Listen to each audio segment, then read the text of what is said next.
Mis agradecimientos, realmente me siento muy bien por la invitación y que sea algo organizado por los estudiantes. Mi agradecimiento muy en especial a Ricardo Valenzuela y por cierto a Aldo. Miren, les quiero contar un poco la idea de esta, yo no la llamaría conferencia, sino que le comuniqué a ustedes dos que era un pensar en voz alta, sobre temas que a lo mejor ya están resueltos o el canon ya los ha resuelto y nadie conversa más de ellos. Primero, Ricardo se acordó cuando me invitó, que hace como unos 15 años habrá sido, ¿cierto? Más o menos, no tanto, 10, 12, bueno, cuando él era ayudante en la cátedra de teoría de sistemas, yo estaba trabajando cómo abrir la clausura operacional frente a las críticas de que Luhmann se concentraba excesivamente en la diferenciación funcional. Cuando hablaba de acoplamiento iba solamente a las organizaciones, a lo más a la técnica. Entonces yo hice una exposición y dije, ¿cómo abrir esto? Y ahí recurrí, no voy a leer, porque mi señora me reta así, no voy a leer ya. Recurrí a la idea de que la diferenciación funcional, por más desarrollada que esté, va a estar siempre enmarcada en lo que Luhmann designa como comunicación general. Ya, desde allí se diferencia y revierte sobre esta. Entonces, para mí la idea era cómo rescatar la comunicación social general para generar estrategias de intervención, regulación, lo que ustedes han estudiado con Aldo, a partir de lo que él mismo ha escrito, Wilke, Tobner. Entonces, así partió la idea de la conferencia, ¿cierto? Me dijo Ricardo, por favor, abra esa parte. Entonces ahí yo me acordé, dije, sí, pero en realidad esa parte yo la estaba trabajando por otra cosa y por eso que Aldo tiene razón, porque terminar hablando de cualquier cosa menos de eso.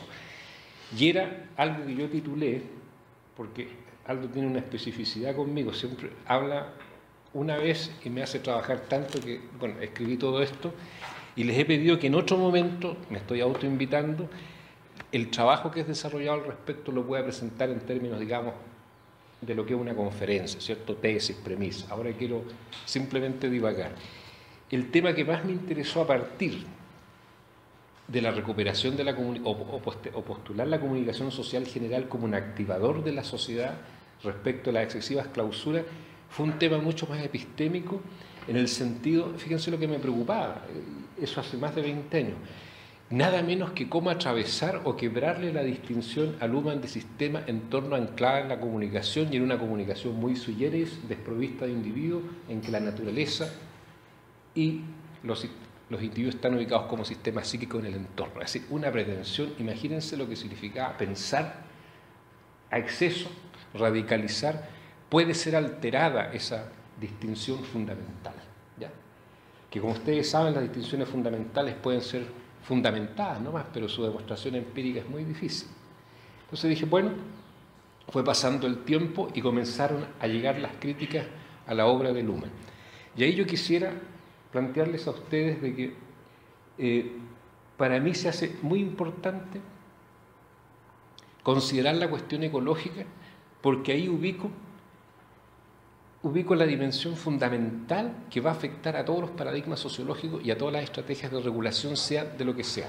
Pongo naturaleza, ciencia, y debajo de eso la dimensión ecológica como la variable interviniente de todo y que va a afectar las premisas paradigmáticas, pero también las grandes descripciones sociales. Entonces digo, en la cuestión ecológica se jugarían los fundamentos centrales sobre el estatuto de cientificidad de la sociología. Eso más allá de que sea un tema a lo mejor de moda, ¿ya? Entonces la pregunta era, bueno, ¿es posible sustituir esa distinción a través de otra operación? Y empecé a revisar la literatura y fui llegando a las siguientes conclusiones, que hay una confusión de niveles. Lo que yo designo siempre como el nivel 1 es la propuesta que se hace para delimitar un campo específico a partir de una operación y decir esto es lo social y esto es la sociedad. Y si uno revisa el tema ecológico de la naturaleza, la sociología se constituye emancipándose de la naturaleza y después del individuo. O sea, se estatuye como científica con una dimensión de indiferencia respecto al discurrir social, de los individuos, llega a ubicar las motivaciones al interior de la comunicación social y no en la estructura psíquica como estamos acostumbrados, ¿ya? Y por otro lado, una fuerte emancipación de lo natural, de la base material. Se leyó así. Pensemos en... Hay una excepción, Durkheim, Marx, ya. Hay una excepción que es Parsons, la dejo instalada ahí. Y hoy día el movimiento es al revés, es decir, cómo hacer reingresar la dimensión material, natural, al interior de la teoría sociológica. Y ahí están las obras de Moscovici, Edgar Morin, o sea, culturalizar la naturaleza, naturalizar lo social, que es más o menos la fórmula de Edgar Morin. Entonces yo dije, si uno propone que ingrese lo material, Luhmann se puede defender muy bien porque va a decir, bueno, es otra operación que ocurre al interior de la comunicación, por lo tanto puede haber una expansión comunicativa sobre lo natural, pero no es que lo natural ingrese empírica o materialmente al interior de esa distinción. Entonces, por ejemplo, acá yo tengo un listado. ¿Cuáles son las mayores críticas? Concentración exclusiva en la clausura operacional. Imposibilidad de interferencia que ya se desprende de sus premisas basales al concebir a la sociedad y a las relaciones sociales en base a un concepto de comunicación desprovisto de la idea de producción de la sociedad a través de las acciones conscientes de los individuos. Por lo tanto, desde aquí resulta imposible interferir la comunicación social para provocar un cambio en una determinada dirección. En estricto rigor, interferir desde el entorno es una imposibilidad. La comunicación social sí se autointerviene sucesivamente. ¿Qué tenemos acá? Se asume que ha habido un descoplamiento evolutivo respecto a los procesos no conscientes y de allí se infiere que es muy difícil de cambiar esta constelación histórica. Es lo que siempre Luhmann dice, bueno, resumiéndolo así podríamos decir, todo al interior de la diferenciación funcional, nada fuera de la diferenciación funcional. Y ahí viene la metáfora asociada a René Top, solamente una catástrofe puede alterar esa forma de estabilización de la sociedad. Ahora, si las sociedades han avanzado a un nivel de diferenciación tal, tenemos que solo son dependientes de la capacidad de la función de los mecanismos de reproducción comunicativas. Y aquí la literatura, que no la voy a citar porque es muy vasta, le voy a poner el título, la marca Concepciones materialistas de la sociedad, ¿ya? Insisten que obviamente el supuesto de los sistemas clausurados operativamente supone, por cierto, un desacoplamiento evolutivo por parte de la sociedad moderna de su entorno natural, pero la organización social adoptada fue determinada a través de la forma de producción material, es decir, a través del intercambio productivo con la naturaleza. De eso es lo que habría que reingresar. Por lo tanto, si para Luhmann la autonomía cesa allí donde el sentido y la comunicación dejan de posibilitar los límites de los sistemas sociales y comienzan los intercambios de materia y energía con el entorno. ¿Qué novedad tenemos acá? Se rescata Marx para decir, recordemos que la autonomía de la sociedad solo puede ser resguardada bajo la inclusión de sus procesos de intercambio metabólico con la naturaleza. Entonces habría que preguntarse si el sentido sería una categoría suficiente para determinar la regulación de la comunicación social. Luego viene, por cierto, la crítica de que solamente se ha enmarcado en la diferenciación funcional, el principio de resonancia, algo será seleccionado y después será institucionalizado, etcétera, etcétera. Y queda como única vía adaptación. Llegado a ese punto, lo primero que me planteé fue, bueno, primero el tema de la adaptación en la versión luhmanniana no tiene nada que ver con la idea de progreso o de adaptación. El sistema se adapta mejor al entorno y precisamente eso me llevó, después lo voy a tomar, eso me llevó al punto siguiente. Dije, ya, tenemos el nivel 1 donde se está discutiendo cuál es la operación constitutiva de lo social y la sociedad, distinción sistema-entorno, cuál sería la operación. Y ahí se distinguen todos los autores y son a ese nivel altamente inconmensurables. Pero al nivel de lo que yo designo como teoría social, es decir, la caracterización epocal que se hace, ya la cosa cambia porque pueden haber muchas alteraciones que llegan a cuestionar esas alteraciones de cambio.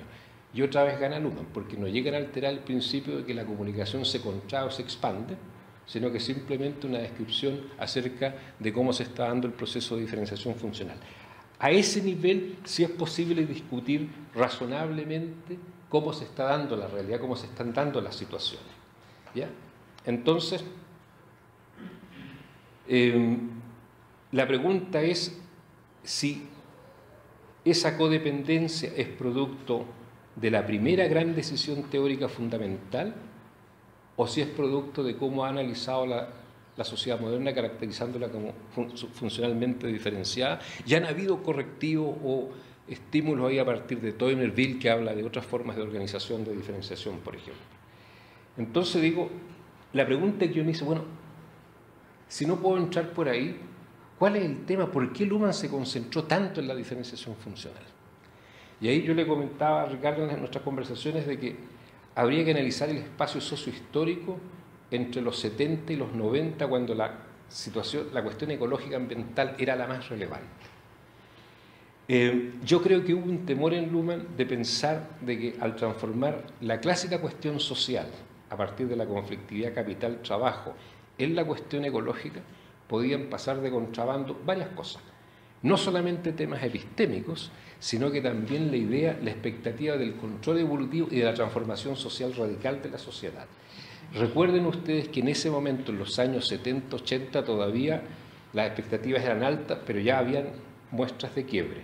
Entonces, se nos acabó Dios, se nos empieza a acabar el sujeto histórico, el tema de la clase que conversábamos hoy día. Entonces, la naturaleza entra como la mejor candidata a reformular la cuestión social y toda la teoría sociológica. Y ahí yo veo a Luhmann que es casi lo examino desde el punto de vista de la sociología del conocimiento y digo, mira, está altamente preocupado no solamente del tema epistémico, sino que nuevamente se postule un candidato de aquello que yo denomino la restitución de las partes, es decir, todos saludamos el proceso de diferenciación social. Partamos con Marx, las alabanzas que le hace en El Capital, en el Manifiesto Comunista, la destrucción de la sociedad feudal, pero no es suficiente, ¿cierto? Y habla de contradicciones inevitables, ¿cierto? Y después viene esa segunda distinción, contradicciones antagónicas y no antagónicas, y después de hacerle todo una alabanza al principio de historicidad, termina diciendo, ideología alemana, en el socialismo estas contradicciones no serán antagónicas y en la sociedad comunista para nada. Esa idea de saludar los procesos de diferenciación social y después apostar por la reintegración, y eso significa por la regulación política y a partir de una organización que es el partido, curiosamente es lo que vale. Y en esa discusión de los años 70-80, la cuestión ecológica comienza a aparecer como la candidata para sustituir esa expectativa. Y yo creo que lo que hace Luhmann es decir, mira, aquí diferenciación y más diferenciación es la única posibilidad y no jugarse por la estrategia de la reintegración de las partes. Eso yo lo veo como una constelación casi intelectual, sociopolítica de la época. Ahora, lo que sí podríamos decir que falta, y eso es algo que yo he tomado de alto, o sea, lo dejo mencionado, una teoría de las transformaciones sistémicas más allá de la diferenciación funcional, con ella o sin ella. En eso me declaro incompetente, simplemente lo estoy mencionando. Ahí hay un desarrollo de decir, mira, podemos desarrollar una teoría, hay muestras de que se puede llegar a desarrollar una teoría, algo está aconteciendo para hablar de las transformaciones sistémicas críticas en este caso. Vuelvo a repasar, y ahora vienen algunas cosas que me interesa sí dejar planteadas, o lo hago como resumen. Se me perdieron las hojitas. Acá está. Entonces digo, al nivel de la distinción sistema-entorno, ¿cuál podría ser una operación distinta? Se los dejo planteado. El reingreso de lo material, Luhmann lo puede resolver bastante fácil. Es decir, bueno, es otra operación más comunicativa que ocurre al interior. No por nombrar a los procesos materiales, ha cambiado algo. Está ocurriendo al interior de la comunicación. Por lo tanto, realmente un cambio existiría, más que una crisis de la diferenciación funcional cuando pudiésemos decir al nivel epistémico 1, podría haber comunicación con el entorno, por ejemplo. ¿Ya? Porque es lo que plantea Luhmann, no hay comunicación con el entorno, no hay ninguna posibilidad. Ahora, se plantea la tesis, necesitamos una nueva teoría sociológica que dé cuenta de la interacción que acontece entre sociedad y naturaleza, porque están ocurriendo cosas que realmente no estamos viendo. La primera pregunta que a uno se le ocurre hacer, bueno, ¿y cómo sabe esa posición que están ocurriendo tales cosas? Porque Luhmann jamás ha igualado la representación semántica de lo que ocurre en el entorno con lo que realmente ocurre en el entorno, o sea, llegar a saberlo. Imagínense. Ya. Otra crítica ahí, de que transforma el tema de las contradicciones reales en paradojas o procesos reflexivos. Le puede llamar contradicción, le podemos llamar a todo contradicción real y no hablar de paradojas, pero sigue discurriendo al interior porque ocupa la palabra contradicción real, no significa que esté dando realmente cuenta de que eso existe tal como la teoría lo afirma. Entonces, esa autorreferencia, esa codependencia, ese oscilar entre el problema de la realidad y el problema de la teoría para resolver un tema que solamente se puede resolver teóricamente, no existe otra posibilidad para la teoría, es un dilema. Ese era el punto 1. La concentración exclusiva, como les decía en la diferenciación funcional, tiene que ver para mí con una tesis que yo saco desde fuera. El me costaría en este par de minutos mucho fundamentarla, es decir, hay una advertencia a no reingresar la categoría de progreso, porque la categoría de progreso se había estatuido en el siglo XIX como la gran categoría. Yo les traía acá una cita del catecismo de Saint-Simon cuando dice, mira, ¿cómo logramos que cultura, religión y sistema industrial, inteligencia se integren? Porque la única posibilidad para la evolución y para que progresemos es diferenciación, y más diferenciación. Está casi expressis verbis en Saint-Simon. Se hereda esa preocupación. Pero Luhmann trabaja con otra evidencia, que en el siglo XIX se produce la escisión del concepto de progreso. Por eso empezamos a hablar, ¿cómo se empieza a hablar? La sociedad progresa materialmente, pero no culturalmente. ¿Se acuerdan? Y Luhmann dice, mira, no podemos retroceder a esa situación de querer reintegrar las partes. Y desde allí yo hago una lectura distinta de por qué radicalizó la defensa de la diferenciación funcional. Ahí hay un tema biográfico también histórico. Recordemos que en los años 60, 70, el predominio del marxismo, y esto lo digo sin ningún criterio ni ningún afán peyorativo, la idea de liberación, de emancipación, ¿ya?, y de reintegración de estas contradicciones. Saludábamos la división social y técnica del trabajo, pero después la queríamos reintegrar. Y si uno mira las experiencias de los países del socialismo real, todos los proyectos que se hicieron casi invisiblemente para poder, a mayor diferenciación de la sociedad, no se reaccionaba con mayor libertad, sino que con todo lo contrario, con mayor centralismo. Todas las reformas que se hacen, bueno, estoy pensando en Polonia, la reforma de Polonia con Brus, los trabajos de Lieberman en la Unión Soviética, Jiří Kosta, Radovan Rista en la Checoslovaquia. Esos procesos son cesados violentamente, ¿ya? Ese proceso lo está observando Luhmann. Y esos son los procesos que se vuelven a repetir, o las tendencias, perdón, que se vuelven a repetir cuando se discute la cosa ecológica. Por fin, se nos cayó Dios, se nos cayó el sujeto, lo fuimos a buscar a la periferia, salieron dictaduras terribles, pero bueno, ahora con la ecología, el viejo motivo de reintegración de las partes y la restitución de la categoría progreso, a lo mejor no con ese nombre, pero sí de un estándar evaluativo, ¿ya? Yo en este momento solamente lo dejo mencionado, que fue otra de las cosas que empecé a trabajar en paralelo, si los mecanismos simbióticos sí pudiesen ser, por el nivel de conexión con lo orgánico, corporal, experiencial, un tipo de estándar evaluativo. Lo dejo ahí en el aire, ¿ya? Bien, entonces, decía, adaptación sistémica no es igual progreso. Y volvemos al tema ahora de la comunicación social general. Y ahí yo quisiera plantearles lo siguiente. Cuando uno ve la semántica de los movimientos de protesta, o como dijiste tú hoy día, cuando alguien se transforma en vocero de algo en la academia, da la impresión de una oscilación, sí, a esta comunicación social general que es antisistémica, es rebelde, es contestataria, pero no puede perder su inocencia, no puede ser reducida a comunicación binaria, comunicación sistémica. Ese es el tema, pero ahí ya estamos hablando ya no de una comunicación general, sino que como esa comunicación general en un estado difuso comienza a autoorganizarse, en el fondo es una comunicación política. Pero ¿qué encontramos ahí? Que ese mismo movimiento trata de negar que es una comunicación política y que está al interior, está ya empezando a navegar en las lógicas binarias. Entonces esto lo separo, esa pregunta, ese pensar en voz alta, lo separo de lo que significaría, por ejemplo, explorar a un nivel organizacional, acoplamiento entre ciencia, técnica, ciencia y expertos alternativos, la calidad que tienen los movimientos sociales de tener expertos, por ejemplo, en materia ambiental, energética, etcétera. Separo esos acoplamientos virtuosos de lo que es esa preocupación de que mi comunicación no sea subsumida por las lógicas sistémicas. Entonces ahí quisiera traerles lo siguiente. Una pregunta: ¿qué tendría de nocivo que la comunicación general pase o se transforme en comunicación sistémica binaria? ¿Por qué habría o tendría que permanecer en estado de difusa, fragmentaria, en la condición de ruido? Ahora, Luhmann sabemos que es bastante implacable, dice, mira, la comunicación general no tiene muy pocas posibilidades realmente de intervenir en las lógicas binarias sistémicas. Para eso están los acoplamientos, organización, técnica, etc. Primero, si registramos esta comunicación de malestar en términos empíricos, siempre aspira a algo, tiene un fin y por eso surge.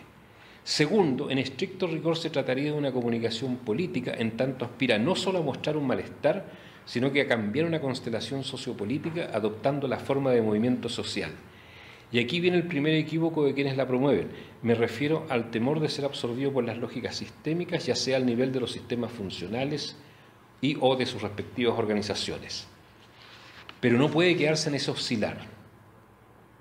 El movimiento social no puede entender que la comunicación difusa, o sea, lo que designamos como comunicación general, jamás será absorbida plenamente. Esa sería la tesis, la gran reserva de la teoría de sistemas, de decir, mira, esa comunicación general, fragmentada, difusa, ruido, nunca desaparece, será absorbida, pero permanecerán otras. ¿Ya? Yo aquí me acordé mucho de la experiencia trotskista de la revolución permanente, el temor a ser cooptado por la burocracia, cuando en el fondo todo ese movimiento se tenía que transformar en una organización política. Pero la comunicación social general para mí también es un pensamiento en voz alta, colegas, es lo que más se acerca a la corporeidad y subjetividad y malestar. Esto es como decía Bertolt Brecht refiriéndose al tema del socialismo real, lo cotidiano no miente jamás, está a un nivel de evidencia impactante, aunque el poder diga todo lo distinto. Entonces, yo digo, no les quiero leer, porque eso se los voy a pasar, lo voy a mandar por escrito, irrebasable, irrebasable. No se puede acabar, como no se puede acabar la subjetividad y el proceso conciencia. Aunque en sus bifurcaciones caminen hacia la diferenciación, pero nadie pierde su conciencia por eso. Entonces digo, mira, esta es irrebasable. Pero segundo, una vez politizada, ninguna revolución, ninguna sociedad resiste estar en revolución permanente. La comunicación general ya activada puede dar lugar a nuevas selecciones, diferenciaciones, hasta culminar en nuevos sistemas sociales. Pueden configurarse en organizaciones con diferentes referencias sistémicas, por ejemplo, acopladas a la política, economía, generando instancias de coordinación más transversales. Aquí yo recupero un autor muy amigo de Luhmann también, Fritz Scharp, el tema de las organizaciones multilingüísticas, multilinguales, que sean capaces de articular demandas o referencias de distintos sistemas, economía política, economía ciencia, por ejemplo, universidad.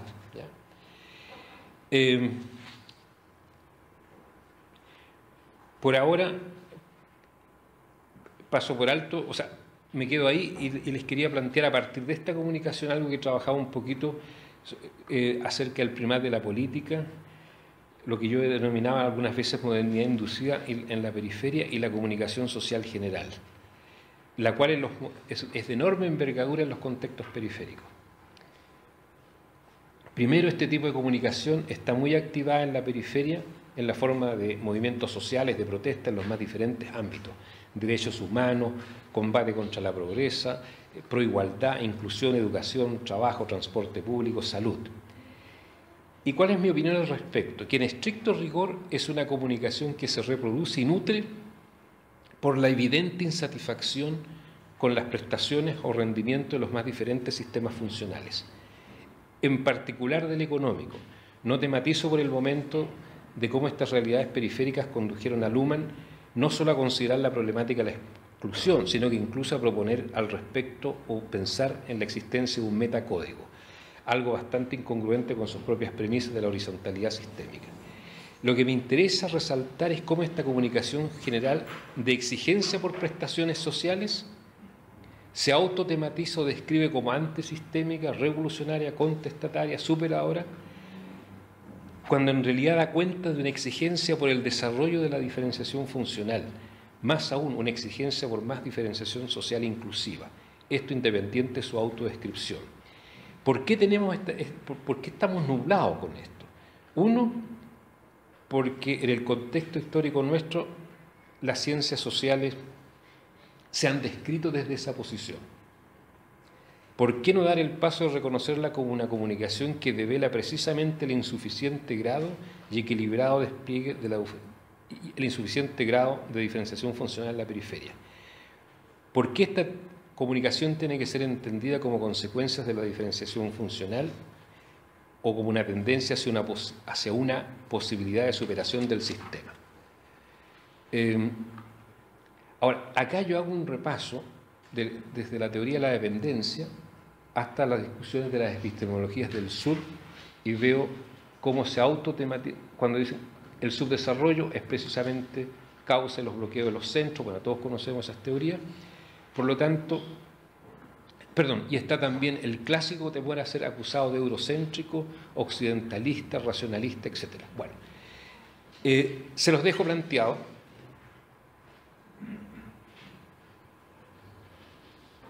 Les dejo plantear esa parte, no me voy a referir al tema de cómo ocurrió, cómo se discutió en el socialismo real esta posibilidad. Ya.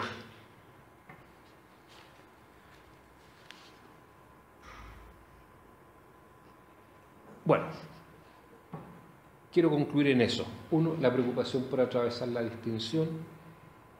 Lo segundo, una hipótesis de por qué Luhmann se concentró en la diferenciación funcional en su defensa, y ahí vienen los alcances sobre la comunicación social general y qué es lo que ocurre en la periferia. Y lo tercero sería si es posible desarrollar una teoría de las transformaciones con al interior o más allá de la diferenciación funcional. Yo creo que en Luhmann, en todo caso, el escepticismo estaba respecto de una lectura que nuevamente fuera totalizante en el sentido de la reintegración de las partes. Eso es lo que les traía en voz alta, ¿ya? Y el texto, bueno, estos son muchas páginas que los puedo ordenar y los reciben.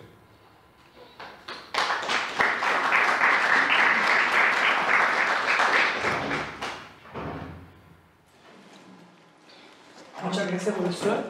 Realmente muy interesante su ponencia. Y ahora habría el momento de debate. Tenemos una media hora más o menos. Entonces, no sé, quiero empezar. Vamos a hacer, si le parece, usted como prefiere usted, hacer una ronda de 3 preguntas, como hemos hecho hasta ahora. ¿Prefiere una pregunta o una respuesta? Como ustedes quieran. ¿Ya? ¿Una ronda de 3 preguntas? ¿De 2 preguntas? ¿O 3? ¿3? ¿Ya? ¿3? ¿Ricardo? Robinson y ya, perfecto. Ricardo, por favor. Gracias, profesor, por la magistral.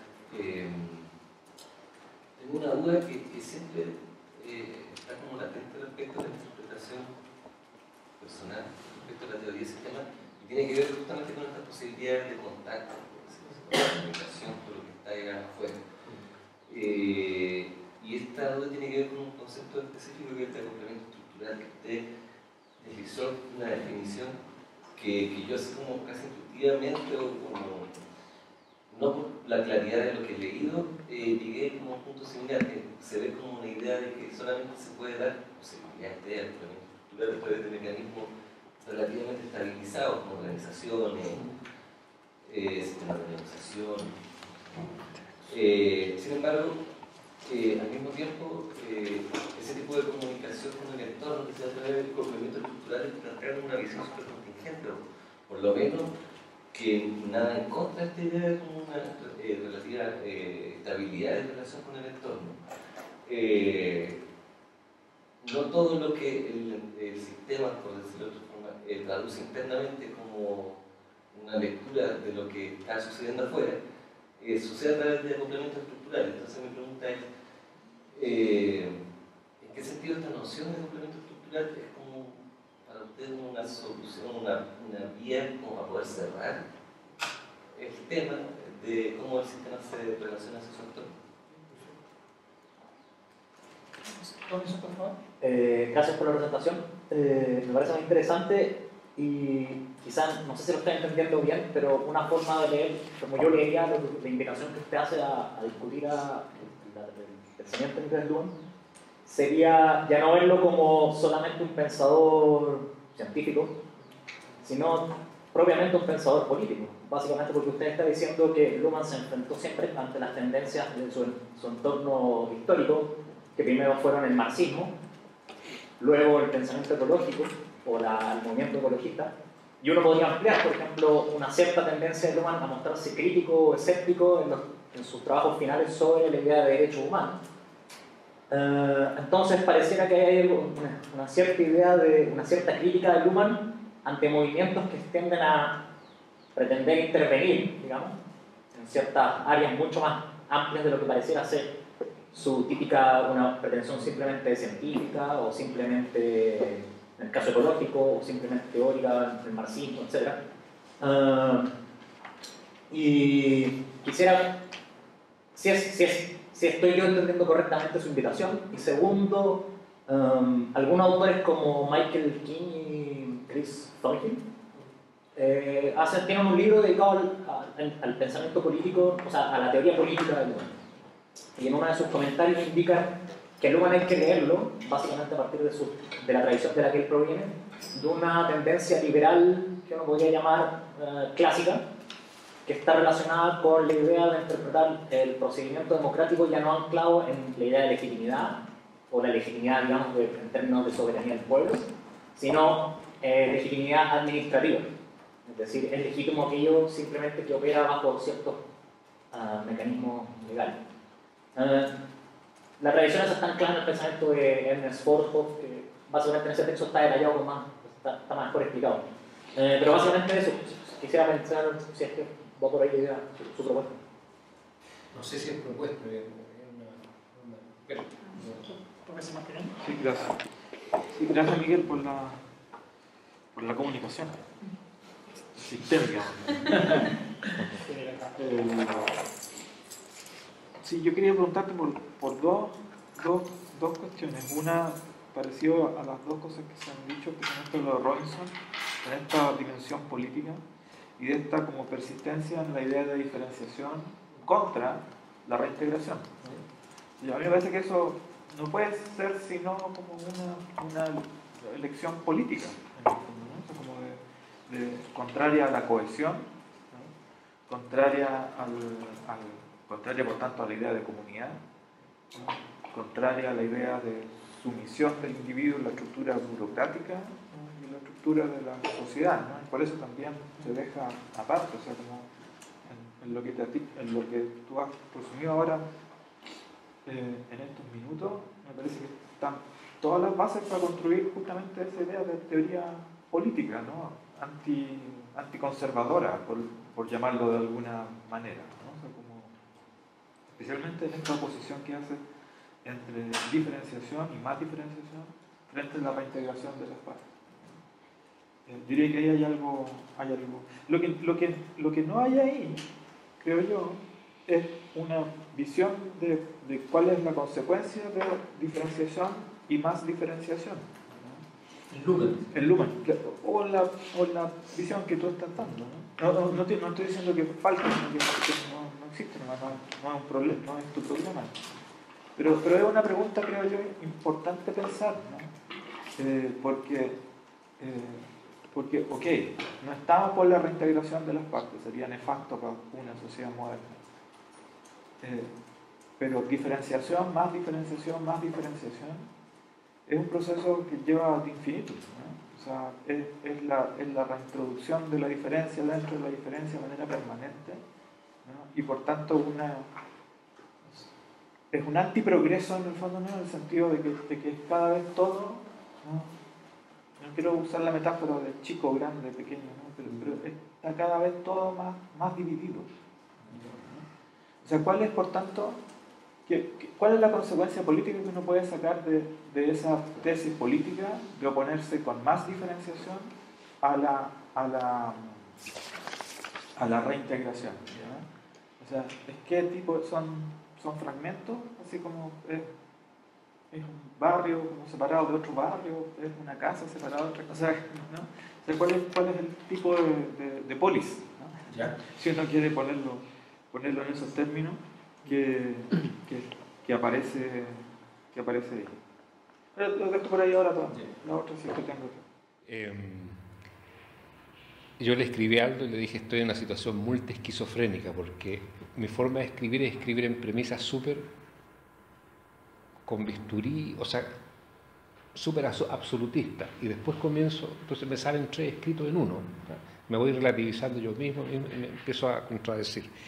Entonces, a todas las preguntas de usted es sí y no al mismo tiempo. Por ejemplo, el mismo Luhmann dice, mira, ya el acoplamiento ya existe. ¿Ya?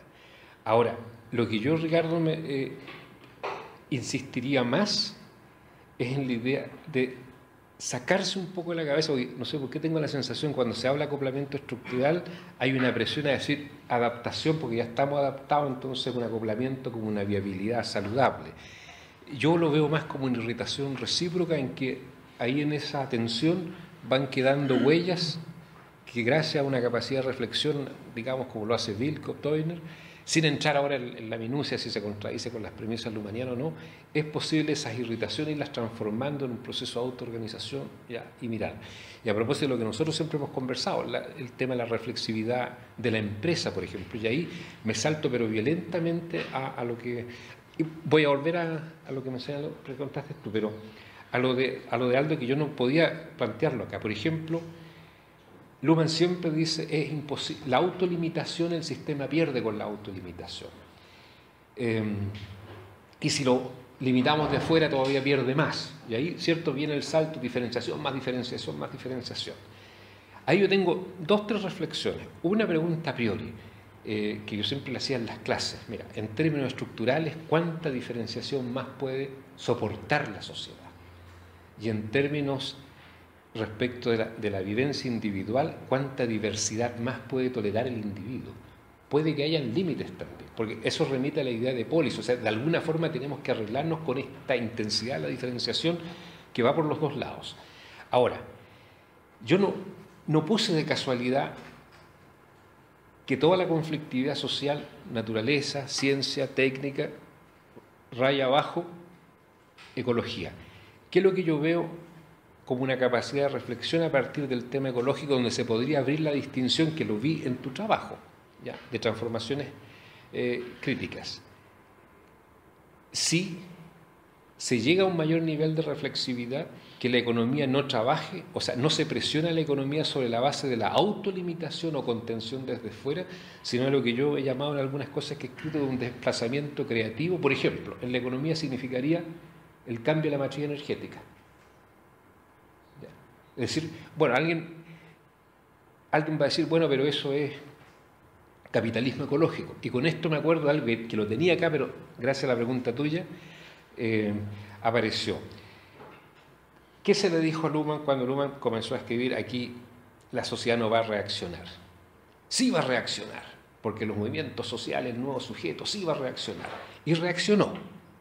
Incluso Luhmann lo reconoce, reaccionó más de lo que le esperaba. Si eso lo acerca a las expectativas, es otra historia. Pero 20, 30 años después, cuando ustedes repasan, hoy día, la literatura crítica, ¿qué es lo que se dice? El tema ecológico quedó instalado. Luhmann tenía razón. Al contrario, Luhmann quedó instalado. Pero quedó instalado dentro de la lógica del capital, o sea, seguimos en la misma. Dentro de la lógica del capitalismo. Y ahí yo me acordé de la experiencia de Franz Neumann. Cuando Franz Neumann vuelve de Estados Unidos y empieza a ver que la cultura, o sea, se recuerda que la cultura anglosajona era un poquito distinta a lo que le habían enseñado los mandarines alemanes, ¿cierto? De que esa cultura no era cultura. Y empieza a ver los logros de un incipiente estado de bienestar. ¿Qué le dijeron sus amigos de la teoría crítica? Eso es pura integración. Entonces él decía, como buen abogado laboralista que lo fue, en su primera fase, decía, oye, pero tener estos logros de integración para el conflicto capital-trabajo es un enorme progreso. Entonces, respecto al tema ecológico, respecto al tema político, sí hay, Luhmann está en esa lectura. Perdón, la crítica es que no se ha hecho nada, no ha servido nada de nada.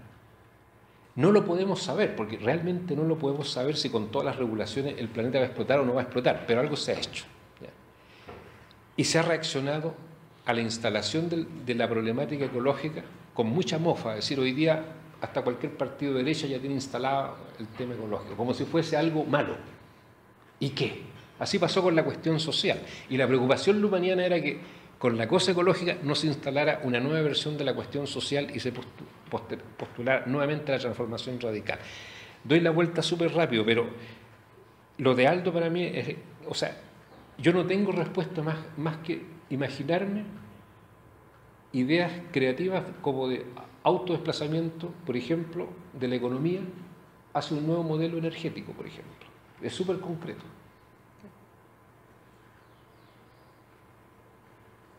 O sea, si es verdad que la distinción sistema-entorno mediada comunicativamente, sí, a pesar de todo, nos permite darnos cuenta que el peligro o el riesgo real existe, aunque no tengamos la evidencia de que sí existe como lo estamos describiendo, podría ser una opción.